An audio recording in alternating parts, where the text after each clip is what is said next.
I have 3 children. I have one that had addiction from a very early age. I did not know it when it happened. He had abuse that happened to him when he was outside of my home. And he had a lot of anxiety that was attached to that. Did not know until he was in his 20s that he did have abuse that happened to him. I think that through that he was seeking to calm himself or get through the feelings he had because of that. He sought the wrong friends, and he found painkillers and opioids. And what that does to a mother is you're constantly wondering where they're at, what they're doing. When he started driving, every time the phone would ring, you wonder if there's something going on or what's happening, where he's at. It just caused major problems with the family. There's all kinds of problems that happen that causes addiction, and it's easy to fall into. And there's such a stigma with addiction that we have an epidemic in our city. And my hope is that we can get rid of the stigma and that we can all work together to try to find help for people who have problems. I tell anybody now that I can spot someone, I can look at them and I can tell if someone's abusing, especially pills, because there's just a look that is with those people, with the people that are abusing. The other side effects are, they'll lie, and it's not the person, it's not them, but it's the habit that they have that causes them to do that. And a lot of times, they may, depending on what they're taking and how much they're taking, sleeping a lot, just zoned out. It can even go into where they're the illegal activities, where they're stealing. It's a good and bad that there is an epidemic, and so the awareness is becoming more and more, where there are things that are becoming available to people for help. His was several years ago, so then it wasn't as much help for him, and I went on that route with him. The thing that I had to realize was I could not save him, and that's what I was trying to do. And that's what I would tell all parents is, you can't save them. They have to realize it for themselves, but don't stop loving them.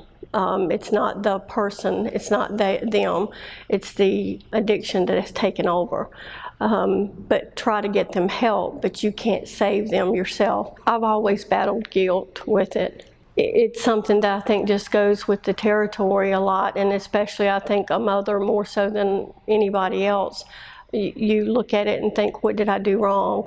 That's the one thing I think that's part of the stigmatism is it's that child, it's that family, it's this class of people, and that's not true. It can be any family, because he was straight A's and he was raised in a good family, but it happens. And you look back and you think, what did I do wrong? What could I have changed? Where did I steer him wrong? And then you have to realize that it wasn't something that you did wrong.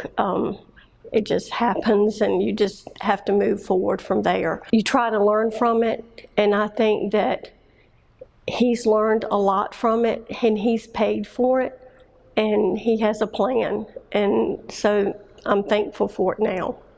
I think that I did a lot trying to keep everybody together, to make sure that no one was upset about things, even to not make them aware of things that were going on, to keep it from them.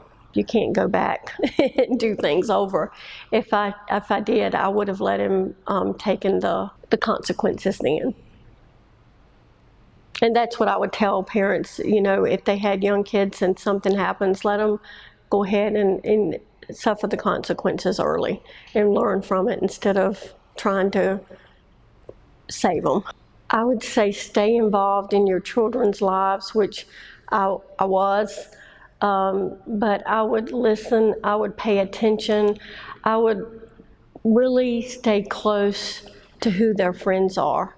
I think my mom always had a saying that It only takes one friend, wrong friend, to undo what you've done for 15 to 18 years, and it's so true, because he got with the wrong one, and that just totally undid a lot of things. So and if they're looking for that, but pay attention to them and listen to what they're doing and the places they're going. And social media makes it so easy today for them to communicate and get into the wrong things, even more so than when my son was younger. So I would just really pay attention to their friends and who they're hanging out with and where they're going.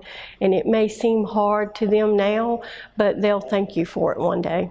I would tell them to reach out to any organization or someone who has been through it for assistance or for help, because it's everywhere. It's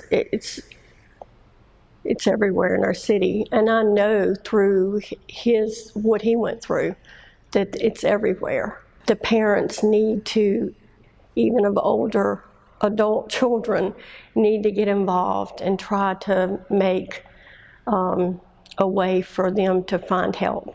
Oh, I do. I have lots of hope.